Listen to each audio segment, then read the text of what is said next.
इस वीडियो में हम डिस्कस करेंगे स्टीफन्स लॉ ऑफ रेडिएशन।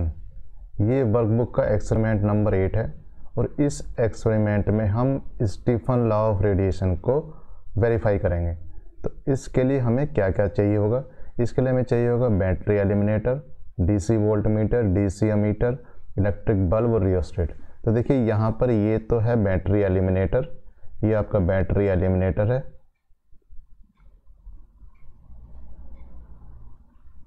ये रियोस्टेट है, इसमें ये वोल्ट मीटर है और ये अमीटर है, ये इसमें बल्ब है। तो ये इसमें पार्ट्स हैं। बैटरी एलिमिनेटर ये हो गया, ये डीसी वोल्ट मीटर है, ये डीसी अमीटर है, ये बल्ब है और ये रियोस्टेट है, जिसमें इसे इधर इधर खिसकाने से आप इसके रेजिस्टेंस को चेंज कर सकते हैं। तो ये आपके पावर सप्लाई है। तो यहाँ से कनेक्ट करने के बाद इसमें एसी आएगी, ये एलिमिनेटर इसे डीसी में कन्वर्ट करेगा। डीसी में कन्वर्ट करने के बाद यहाँ से आप सर्किट के वोल्ट को, या कह सकते हैं इस बल्ब पे लगने वाले वोल्ट को कंट्रोल कर सकते हैं और ये अमीटर इस सर्किट में करंट को देगा। तो सर्किट कैसे लगाना है इसे देखते हैं। देखिए यहाँ पर ये रेगुलेटेड पावर सप्लाई है जिसका प्लस माइनस है और यहाँ इसे हमने एक बल्ब से कनेक्ट कर दिया है। हमने बल्ब से कनेक्ट कर दिया है और इसके सीरीज में अमीटर लगा दिया है ताकि बल्ब से जाने वाली करंट को हम यहाँ मेजर कर सकें। वोल्ट मीटर यानी कि बल्ब पर कितनी वोल्ट है, इसके लिए हमने एक वोल्ट मीटर पैरेलल में लगा दिया है। इसको इधर इधर खिसकाकर हम इसमें करंट की वैल्यू, या कह सकते हैं वोल्ट की वैल्यू, इसे कंट्रोल कर सकते हैं।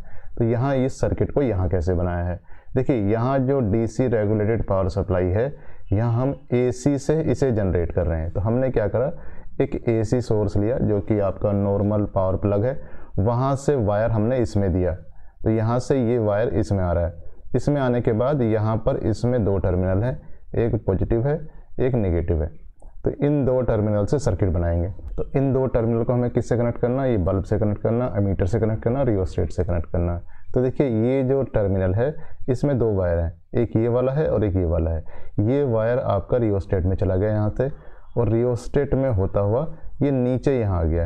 ये रियोस्टेट के इस तरफ गया और ये वायर यहाँ से निकलने के बाद यहाँ ये इसमें आ जाता है, ये एक्चुअली बल्ब में आ जाता है। बल्ब के किनारे से होता हुआ यहाँ से, ये बल्ब से होता हुआ इस तरीके से ये वायर फिर यहाँ आया और यहाँ से होता हुआ अमीटर में गया। अमीटर से होता हुआ वापस ये वायर कहाँ जाता है, इस टर्मिनल में जाता है। तो इस तरीके से ये सर्किट, ये यहाँ से ऐसे होता हुआ ये सर्किट कंप्लीट हो जाता है। अब क्या करते हैं, जो बल्ब जहाँ लगा हुआ है इसके पैरेलल में, बल्ब के जो दो टर्मिनल है इसके पैरेलल में यहाँ एक वोल्ट मीटर लगा देते हैं। तो ये दोनों टर्मिनल के पैरेलल में एक वोल्ट मीटर लगा हुआ है, तो हमने क्या करा, एक वोल्ट मीटर लगा दिया। तो ये सर्किट यहाँ पर कंप्लीट हो जाता है। अब देखते हैं रियोस्टेट में ये टर्मिनल्स और ये टर्मिनल्स हैं क्या। तो ये जो रियोस्टेट यहाँ पर है ये इस तरीके से होगा। इसमें आपके पास ऊपर एक रॉड होगी और यहाँ पर एक खिसकाने के लिए सामान होगा जिसमें क्लिप्स होंगे। यहाँ पर एक वायर होगा इस तरीके से और इसके टर्मिनल्स होंगे, एक तो यहाँ पर होगा और एक टर्मिनल यहाँ होगा और एक टर्मिनल आपका यहाँ होगा। अब देखिए ये जो क्लिप होगी या जो स्लाइडर होगा ये इस पर टच करके चलेगा। अब हमने क्या किया है, एक इधर लगाया है यहाँ पर और एक इधर नीचे लगाया है। इसका मतलब हमने जो कनेक्शन दिए हैं, एक यहाँ दिया है और एक यहाँ दिया है। तो जब हम देखिए यहाँ और यहाँ कनेक्शन देंगे तो इसमें ऐसे होके करंट फ्लो करेगी। तो हमने इफेक्टिवली क्या करा, इतना रेजिस्टेंस, हमने इफेक्टिवली इतना रेजिस्टेंस इसमें इंट्रोड्यूस कर दिया। अब कितने तार का रेजिस्टेंस इंट्रोड्यूस होगा डिपेंड करेगा स्लाइडर कहाँ पर है। जब हम स्लाइडर को यहाँ ले जाएंगे तो ये जीरो रेजिस्टेंस इंट्रोड्यूस करेगा और जब हम स्लाइडर को इधर ले जाएंगे तो ये फुल रेजिस्टेंस इंट्रोड्यूस करेगा। तो इस तरीके से हम इसे लेफ़्ट राइट खिसका के इस रियोस्टेट में रेजिस्टेंस की वैल्यू को चेंज कर सकते हैं, जो कि रेजिस्टेंस लगा हुआ है सर्किट में। इसका मतलब अगर हम वोल्ट को यहाँ से फिक्स कर दें तो इस रियोस्टेट को लेफ़्ट राइट करने के बाद हम इस बल्ब पर वोल्ट को कंट्रोल कर सकते हैं, या इफेक्टिवली कह सकते हैं करंट को कंट्रोल कर सकते हैं। इसी ढंग से हम इसमें ऑब्जर्वेशन लेंगे। तो इसको चेंज करने के लिए हमें इसे लेफ़्ट राइट खिसकाना है। तो इसे हम कुछ नहीं करेंगे, ये आपको पहले से ही मैक्सिमम मिलेगा और आपको इसे लेफ़्ट राइट खिसका कर इसमें करंट की वैल्यू या वोल्ट की वैल्यू को चेंज करेंगे और उसी वैल्यू को यहाँ ऑब्जर्वेशन लेंगे। तो इस तरीके से सर्किट हो जाता है। अब देखते हैं कि स्टीफन लॉ कैसे प्रूव होगा। फॉर्मूला क्या है। देखिए ये है Stefan's law of black body radiation. तो energy radiated per unit area per second ये होता है आपका सिग्मा T4, और एनवायरनमेंट का टेम्परेचर अगर T0 है तो जो रिसीव करेगा एनर्जी वो हो जाएगी सिग्मा T04। इसका मतलब क्या हुआ, इतनी टोटल एनर्जी रेडिएट होगी। तो इसमें क्या हुआ, सिग्मा T4 ये इसमें एनर्जी रेडिएटेड है और इतनी एनर्जी एब्जॉर्ब हो रही है। तो नेट अमाउंट अगर निकालेंगे, इसका नेट अमाउंट अगर निकालेंगे तो ये हो जाएगा, नेट अमाउंट अगर कहूँगा तो ये इतना आ जाएगा सिग्मा T4 माइनस T04। अब करेंगे क्या, देखिए ये एक्चुअली है क्या, ये एनर्जी नहीं है, ये एनर्जी पर यूनिट एरिया पर सेकेंड। पर सेकेंड का मतलब ये एक्चुअली पावर है। तो चूंकि एनर्जी पर सेकेंड है तो एक्चुअली पावर है, या कह सकते हैं पर यूनिट एरिया है तो पावर पर मीटर स्क्वायर या वाट पर मीटर स्क्वायर है।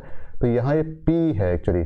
अब देखिए अगर मैं इसका लॉग ले लेता हूँ तो क्या होता है, अगर मैं इसका लॉग लूँगा देखिए तो यहाँ लॉग, इधर लॉग लूँगा तो ये आ जाएगा। इसका अगर लॉग लूँगा तो ये 4 log T आएगा। तो इसका मतलब ये 4 log T आया। और ये T0 चूँकि एनवायरनमेंट का टेम्परेचर है, हम ये मान लेते हैं कि जब हमने एक्सपेरिमेंट किया है तो शुरू से लेके आखिर तक उसका टेम्परेचर कांस्टेंट है। तो एक कांस्टेंट आएगा, कोई ना कोई कांस्टेंट आ जाता है। तो इसका मतलब क्या हुआ, जो हमारा स्टीफन लॉ है उसमें यहाँ पावर 4 है। तो हम यहाँ करेंगे क्या, हम log P और यहाँ log T में अगर ग्राफ बनाएं तो ये ग्राफ हो जाएगा y = mx + c।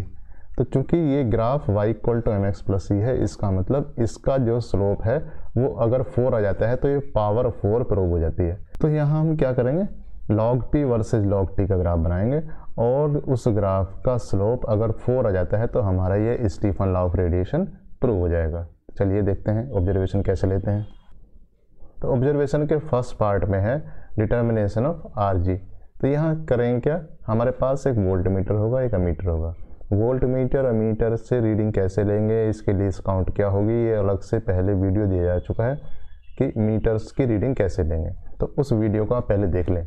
वहाँ से उस वीडियो को देखने के बाद आप यहाँ क्या करेंगे, वोल्ट मीटर की लीस्ट काउंट लिखेंगे, अमीटर की लीस्ट काउंट लिखेंगे। तो ये वोल्ट मीटर है, इसकी लीस्ट काउंट लिखेंगे, अमीटर की लीस्ट काउंट लिखेंगे।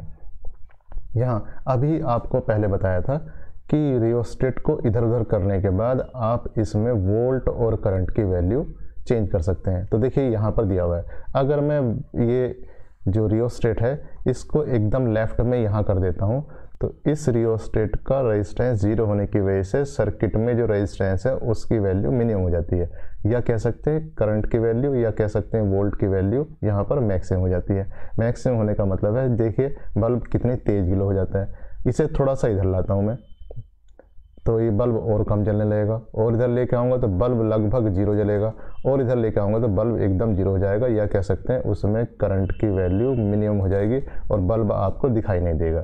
तो इस कंडीशन को मैं कह सकता हूँ ये बल्ब सबसे तेज़ी से चमक रहा है, यह मैक्सिमम ग्लो है आपके लिए, और ये है मिनिमम करंट है, मतलब 0 ग्लो है एक तरीके से। तो बल्ब की चमक इस समय 0 है। यहाँ से बल्ब जैसे जैसे आप इधर आएंगे बल्ब क्या होगा, कम चमकेगा, और इधर आएंगे और कम चमकेगा। एक समय ऐसा आएगा जब बल्ब का कलर वैसा ही हो जाएगा जैसा कि एनवायरनमेंट का कलर है। ये कुछ इस तरीके से है, अगर हमारे पास रेड चार्ट है और रेड ही पेन से हम उस पर डायग्राम बनाएंगे तो हमें दिखाई नहीं देगा। मतलब कहने का ये है कि जब बल्ब का कलर सेम एनवायरनमेंट के कलर का हो जाएगा तो आपको दिखाई नहीं देगा, लेकिन वो हल्का ग्लो करेगा। ठीक है, तो इसका मतलब क्या हुआ, इसका मतलब हुआ कि हम इसे मैक्सिमम करेंगे, मैक्सिमम करते करते इसे धीरे धीरे कम करते लाएंगे। जब हम इसे कम करते लाएंगे तो ये अचानक एक पॉइंट ऐसा आएगा जब आपको कन्फ्यूजन होगा कि बल्ब जल रहा है या बुझ रहा है। बस उसी पॉइंट पर इसे रोक देंगे, जहाँ रोकेंगे उस VI की वैल्यू आप यहाँ लिख देंगे। तो यहाँ जो V वोल्ट मीटर से V रीड करेंगे और अमीटर से I रीड करेंगे उसे यहाँ लिख देंगे। इसे फिर ले आएंगे इधर, फिर इसे खिसकाते खिसकाते खिसकाते खिसकाते क्या करेंगे, वहीं लेके आएंगे जहाँ पर बल्ब क्या होगा, जस्ट ग्लो होगा। तो ये जो सारी रीडिंग्स हैं ये एक्चुअली ये रीडिंग है जस्ट ग्लो की। ये सारी की सारी जो ऑब्जर्वेशन है ये जस्ट ग्लो की है। तो 3 ऑब्जर्वेशन जस्ट ग्लो की है। जस्ट ग्लो का मतलब ये फुल ग्लो है, कम करेंगे कम करेंगे कम करेंगे और कम जलेगा और कम जलेगा। जहां आपको कन्फ्यूजन हो जाए कि जल रहा है बुझ रहा है, इसे वहीं रोक देंगे और वी और आई की रीडिंग यहाँ लिख देंगे। तो वी और आई की रीडिंग फिर से लिखेंगे। इस काम को फिर से करेंगे। इस काम को फिर से करने के बाद यहाँ V अपॉन आई करेंगे। देखिए V वोल्ट में है और I एम्पियर में है, तो V अपॉन आई करेंगे तो आपके पास ये RG आ जाएगा, ये RG आ जाएगा, 3 वैल्यू RG का जाएगी। इन तीनों वैल्यू को ऐड करने के बाद उसका 1/3 करेंगे तो एवरेज वैल्यू आपके पास RG आ जाएगा। तो इस तरीके से उस ऑब्जर्वेशन टेबल से RG आ जाएगा। ये पहली वाली टेबल आप जितना सही ढंग से करेंगे वही आपके फाइनल रिजल्ट में हेल्पफुल होगा। तो ये ध्यान देना है कि यहाँ तीनों बार लगभग वहीं पहुँचकर रीडिंग लेनी है। तो ऐसा पॉसिबल है कि आपके तीनों ऑब्जर्वेशन सेम आ जाए, मतलब पहली लाइन में जो लिखा है आपने दूसरी लाइन में बिल्कुल वही आ जाए, तीसरी लाइन में बिल्कुल आ जाए। थोड़ा प्लस माइनस हो सकता है, लेकिन कभी कभी ऐसा होता है कि आपको बिल्कुल ध्यान से एक्सपेरिमेंट करें, तीनों ऑब्जर्वेशन सेम आ जाएंगे। तो ऐसा नहीं सोचना कि ऑब्जर्वेशन अलग अलग क्यों नहीं आ रहे, तीनों ऑब्जर्वेशन का एवरेज निकालना है तो सेम आ सकते हैं। तो हमने यहाँ V और I की रीडिंग जस्ट ग्लो पोजीशन में ले ली है और उसी काम को 3 बार किया है। 3 बार करने के बाद यहाँ तीनों RG की वैल्यू आ गई है। इसको हमने ऐड करने के बाद 1/3 कर दिया, तो हमारे पास यहाँ पर RG की वैल्यू आ जाती है। तो RG हम यहाँ से निकाल देते हैं। अब आगे देखते हैं दूसरी ऑब्जर्वेशन टेबल में क्या करना है। इस ऑब्जर्वेशन टेबल में देखिए determination of power P for different T, यानी कि डिफरेंट टेम्परेचर पर हमें पावर देखनी है। तो इस ऑब्जर्वेशन टेबल में जो पहले 2 कॉलम हैं यानी कि V और I, यही आपको एक्सपेरिमेंट से मिलेंगे और बाकी सारी जो चीज़ें हैं ये आपको कैलकुलेट करनी है। तो इसका मतलब पहले हम ये काम करते हैं कि V करस्पॉन्डिंग I की वैल्यू यहाँ लिखते हैं। कैसे लिखनी है, किन किन वोल्टेज के लिए यहाँ पर लिखना है। तो हमने देखा था जब हमने रियोस्टेट को, ये हमारा जो रियोस्टेट था, तो जब हमने रियोस्टेट को लेफ्ट साइड में कर दिया था तो ये मैक्सिमम करंट दे रहा था, या कह सकते हैं मैक्सिमम ग्लो था। और यहाँ इधर किया था तो ये क्या था, ये मिनिमम ग्लो था। अब हमारे पास बीच में कहीं एक पोजीशन थी जिसे हम कह सकते हैं जस्ट ग्लो थी। तो हमें जो ऑब्जर्वेशन अब यहाँ इस टेबल में भरनी है वो इन दोनों पोजीशन के बीच में भरनी है, यानी कि जस्ट ग्लो से मैक्सिमम ग्लो तक के बीच में भरनी है। उसमें से हमें 5 पॉइंट लेने हैं। जितने पॉइंट ये जस्ट ग्लो से दूर होंगे या मैक्सिमम के पास होंगे उतने ये पॉइंट्स अच्छी ऑब्जर्वेशन देंगे। तो हम क्या कह सकते हैं, हम देख लेते हैं मैक्सिमम पर कितनी वैल्यू आ रही है। हमने क्या किया, जो रियोस्टेट है उसे लेफ्ट साइड में ले गए और देख लिया। लेफ्ट साइड में ले जाने के बाद वोल्ट की वैल्यू यहाँ नोट कर लेते हैं। वोल्ट की वैल्यू यहाँ नोट करने के बाद 5 आ सकती है, 6 आ सकती है, कहीं कहीं 7 आ सकती है, किसी किसी ऑपरेटर्स में 9 आ जाती है। तो अगर हमारी वैल्यू 9 आ जाती है तो हम ये इस ढंग से करेंगे, 9 volt, 8 volt, 7 volt, 6 volt, 5 volt, इस तरीके से एक एक वोल्ट के डिफरेंस से हम लिख लेंगे। अगर हमारी ये वैल्यू 9 नहीं आ रही, हम कहते हैं कि हमारी ये वैल्यू कितनी आई, हमारी वैल्यू सिर्फ ये कितनी आई, 7 ही आई है, तो यहाँ पर ऐसे लिख देंगे 7, 6, 5, 4, 3। या ऐसे भी हो सकता है कि आपकी वैल्यू 9 से भी ज़्यादा आ जाए, कि डिपेंड करता है कि ये एलिमिनेटर जब हम चेंज करके लगाएंगे डिफरेंट अपरेटस होगा या बल्ब अलग रेजिस्टेंस का होगा, तो ये वैल्यू डिफरेंट आ सकती है। तो हम पहले इसे मैक्सिमम ग्लो करने के बाद वोल्ट की वैल्यू यहाँ से पढ़ लेंगे और उस वैल्यू के आसपास का होल नंबर यहाँ लिख देंगे। अगर ये 10 आ रही है तो यहाँ 10 लिख देंगे, 10 का मतलब ये कितना होगा, 9 लिख देंगे, फिर ये 8 लिख देंगे, फिर ये 7 लिख देंगे, फिर ये 6 लिख देंगे। तो इस तरीके से हमारी ये ऑब्जर्वेशन टेबल स्टार्ट हो जाएगी। अब हम क्या करेंगे, अब हम रियोस्टेट को घुमाने के बाद इस वोल्ट मीटर की रीडिंग कहाँ सेट करेंगे, पहली वाली ऑब्जर्वेशन पर सेट कर देंगे। तो हमने कितने ऑब्जर्वेशन थी, 6, तो यहाँ हमने क्या किया, इसे सेट कर दिया 6 पर। तो यहाँ इसे 6 पर सेट करने के बाद यहाँ पर अमीटर की रीडिंग यहाँ भर देंगे। इसे फिर रियोस्टेट को थोड़ा सा बढ़ाया यानी कि लेफ्ट को घुमाया तो ये 7 कर दिया। जैसे ये 7 करेंगे तो यहाँ अमीटर की रीडिंग यहाँ लिखेंगे, 8 पर अमीटर की रीडिंग लिखेंगे, 9 पर अमीटर की रीडिंग लिखेंगे, 10 पर अमीटर की रीडिंग लिखेंगे। तो इस तरीके से हमारा ऑब्जर्वेशन लेने का काम कंप्लीट हो जाता है। लेकिन कौन सी ऑब्जर्वेशन लेनी है ये हम पहले डिसाइड करेंगे उसे मैक्सिमम करने के बाद। तो मैक्सिमम करने के बाद जो भी होल नंबर होगा वो यहाँ लिख देंगे। अब हम इससे स्विच ऑफ कर देंगे, जो हमारा सर्किट है उसे हम स्विच ऑफ कर देंगे। आगे देखिए नेक्स्ट कॉलम देखते हैं। नेक्स्ट कॉलम में हमें RT की वैल्यू निकालनी है। RT की वैल्यू है V/I। यहाँ V वोल्ट में है, I एम्पियर में है, तो V/I ओम में आ जाएगा। इसका मतलब क्या है, हमें V/I यानी कि इसको इससे भाग करके यहाँ लिख देना है। हर एक कॉलम में ऐसे लिख देंगे, बी अपॉन आई करके यहाँ लिख देंगे, इसे लिख देंगे, इसे लिख देंगे, तो हमारे पास 5 की 5 जो वैल्यूज है इन सब के लिए बी अपॉन आई की वैल्यू आ जाएगी या आर टी की वैल्यू आ जाएगी। अब हमें निकालना है R T upon R zero, तो इसके लिए देखेंगे आर जीरो क्या है। तो नेक्स्ट कॉलम में हमारे पास है R T upon R zero, तो इसमें R T upon R zero में आर टी की वैल्यू यहाँ पर है और आर जीरो की वैल्यू हमें चाहिए, लेकिन हमारे पास पिछली टेबल से आर जी की वैल्यू हमने निकाल चुके हैं। तो यहाँ एक फॉर्मूला सीरियल नंबर 4 पे दिया हुआ है, calculate R G from table 1 to get the value of R zero. तो आर जीरो को दिया हुआ है आर जी अपॉन 3.9। तो हमारे पास जो भी आर जी की वैल्यू पहले आ चुकी है उसे हम 3.9 से डिवाइड करेंगे और हमारे पास ये वैल्यू आ जाएगी आर जीरो। यहाँ आर जीरो की एक फिक्स वैल्यू आएगी, जो भी होगी पूरे एक्सपेरिमेंट के लिए सेम रहेगी। तो यहाँ हमारे पास जो एक्सपेरिमेंट में आर टी की डिफरेंट वैल्यूज आएंगी, इनको एक फिक्स वैल्यू आर जीरो से डिवाइड करने के बाद हम यहाँ लिख देंगे। तो यहाँ अलग अलग वैल्यू को एक फिक्स वैल्यू से डिवाइड करेंगे आर जीरो से और यहाँ लिख देंगे। तो हमारे पास ये ऑब्जर्वेशन टेबल यहाँ तक आ जाएगी। अब हमारे पास नेक्स्ट है कि हम R T upon R zero से टेम्परेचर टी की वैल्यू कैसे निकालेंगे। तो अगर आप बुक से देख रहे हैं तो आपके पास स्टैंडर्ड वैल्यू दी हुई होगी, उससे आपको स्टैंडर्ड ग्राफिक बनाना होगा। तो यहाँ हमने एक वर्कबुक में ग्राफ बनाया हुआ है, जहाँ पर एक तरफ है R T upon R zero और दूसरी तरफ है टेम्परेचर टी। तो हम उस R T upon R zero के करस्पॉन्डिंग टेम्परेचर टी यहाँ देख लेंगे। तो कैसे देखते हैं ये देखते हैं। तो देखिए ये स्टैंडर्ड ग्राफ आपकी वर्कबुक में ही दिया हुआ है। तो यहाँ R T upon R zero की वैल्यूज आपके पास आ चुकी हैं और उससे हमें टेम्परेचर की वैल्यू निकालनी है। तो ये टेम्परेचर की वैल्यू लिखा हुआ है, फ्रॉम ग्राफ निकालनी है जो केल्विन में चाहिए। तो यहाँ जो आपके पास ग्राफ है, यहाँ इस ग्राफ में इस तरफ R T upon R zero दिया हुआ है और इस तरफ आपके पास टेम्परेचर है। ये टेम्परेचर डिग्री सेंटीग्रेड में है, इसमें आप +273 करने के बाद यहाँ लिखेंगे। अब कैसे लिखेंगे, मान लीजिए यहाँ पर आपकी वैल्यू जाती है 5.5 R T upon R zero. मान लीजिए पहली वैल्यू आप कितनी है 5.5, तो इस वैल्यू को आप 5.5 यहाँ पढ़ेंगे, फिर इस लाइन को आप ऐसे खींचेंगे, जहाँ ये इसे कट करेगी उस लाइन को नीचे ले जाएंगे और नीचे ले जाने के बाद यहाँ जो टेम्परेचर है उस टेम्परेचर को पढ़ देंगे। देखिए यहाँ लिखा हुआ 200 टेम्परेचर, ये 400 टेम्परेचर, ये 600। तो ये 1 सेंटीमीटर इक्वल टू 200 है, 200 डिग्री सेंटीग्रेड या 200 के। तो ये 1 सेंटीमीटर इक्वल टू 200 के है या 200 डिग्री सेंटीग्रेड। डिफरेंस में डिग्री सेंटीग्रेड और के बात वही होगी। तो इसका मतलब 1 सेंटीमीटर में 200 का डिफरेंस आ रहा है, यानी कि 10 मिलीमीटर में 200। तो 1 मिलीमीटर का जो खाना होगा वो 20 डिग्री या 20 केल्विन के बराबर होगा। तो यहाँ से 600 देखेंगे, यहाँ बीच में देखिए 700 है और अगर ये 1 मिलीमीटर आगे है तो ये 720 हो जाएगा। इसमें आप क्या करेंगे 273 करेंगे, तो इसे ऐड करने के बाद यहाँ लिख देंगे। आपके पास ये जो टेम्परेचर है किस में आ जाएगा, केल्विन में आ जाएगा। इस तरीके से हम अलग अलग R T upon R zero के करस्पॉन्डिंग यहाँ पर टेम्परेचर यहाँ से नोट करने के बाद केल्विन में यहाँ लिख देंगे।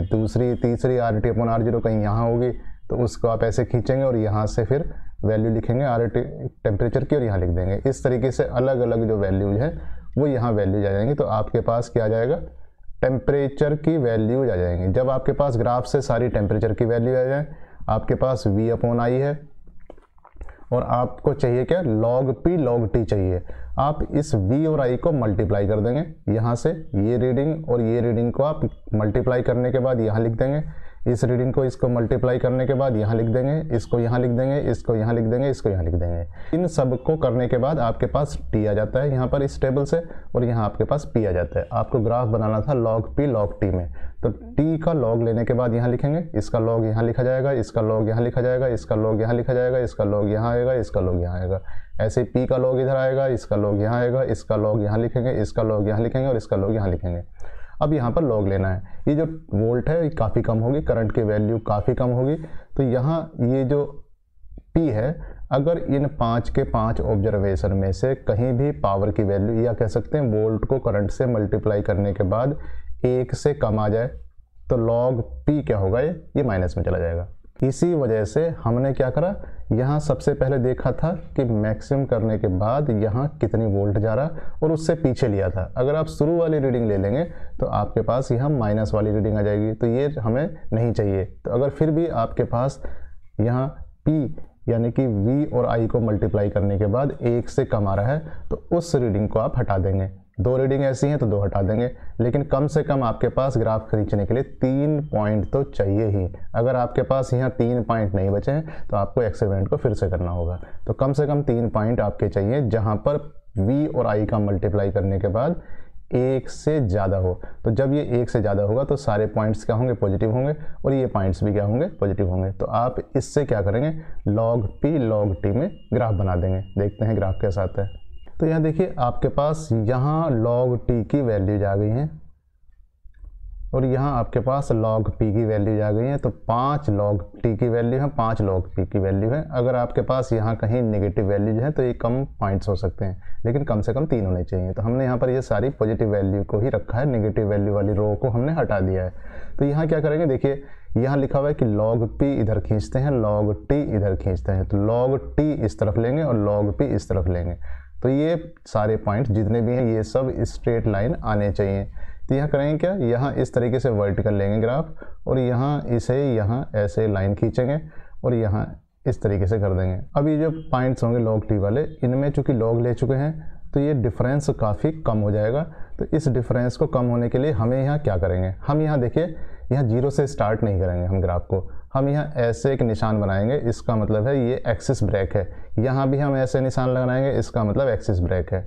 एक्सिस ब्रेक का मतलब है 0 से स्टार्ट नहीं करेंगे। तो यहाँ तो 0 ही रहेगा, बट यहाँ पर वो पॉइंट लेंगे जो हमारे पास मिनिमम वाला पॉइंट है। हमारे पास 2 लिमिट के बीच में ग्राफ बनाना है, एक लिमिट ये है और एक लिमिट ये है। इन दोनों लिमिट के बीच में ग्राफ बनाना है। अगर मान लीजिए ये पॉइंट कुछ ऐसा है कि 1 पॉइंट समथिंग और ये भी 1 पॉइंट है, तो यहाँ से स्टार्ट कर देंगे और हम यहाँ मिनिमम वाला पॉइंट यहाँ लेंगे और मैक्सिमम वाला पॉइंट यहाँ लेंगे। इस ढंग से स्केल को बनाएंगे। मतलब हमारा ग्राफ पूरे ग्राफ पेपर पर आना चाहिए। अगर आप स्केल को बड़ा ले लेंगे तो आपका ग्राफ के पॉइंट सब पास पास आ जाएंगे। तो हम इस मिनिमम पॉइंट वाले को यहाँ कहीं लेंगे और मैक्सिमम वाले को हम यहाँ कहीं लेंगे। इसी तरीके से ये पॉइंट्स भी काफ़ी पास पास होंगे। तो हम मिनिमम वाले पॉइंट को यहाँ लेंगे और मैक्सिमम वाले पॉइंट को यहाँ कहीं लेंगे और स्केल को उसी हिसाब से एडजस्ट करेंगे ताकि पॉइंट्स दूर दूर आएँ। कम से कम 3 और अधिकतर अगर आपके पास 5 के 5 पॉइंट है तो यहाँ कहीं आ जाएंगे, जो स्ट्रेट लाइन में हो भी सकते हैं, थोड़ा डेविएट कर सकते हैं। तो उनके बीच से होते हुए हम स्केल से एक लाइन खींच देंगे इस तरीके से और यहाँ उसमें 2 पॉइंट्स ले लेंगे कोई से। तो जरूरी नहीं है कि ये पॉइंट वही हो, इसके अलग लाइन पर 2 पॉइंट। तो कहीं भी लाइन का स्लोप चूंकि सेम होता है, इसे हॉरिजॉन्टल बढ़ाएंगे और इसे वर्टिकली डाउनवर्ड बढ़ाएंगे। तो हमारे पास 2 चीज़ें आ जाएंगी। क्या, एक आएगा ए, ये बी और ये सी। इसका मतलब एक ए बी होगा, एक बी सी होगा। तो इसका स्लोप देख देंगे। स्लोप इक्वल टू कितना होगा, ये हो जाएगा A B upon B C. तो ये वैल्यू लगभग 4 आनी चाहिए। एक्चुअली पूरी 4 आपकी वैल्यू नहीं आएगी, क्योंकि यहाँ पर बहुत से एनवायरनमेंट कंडीशंस ऐसी हैं जो अप्रोक्सीमेशन आप ले रहे हैं।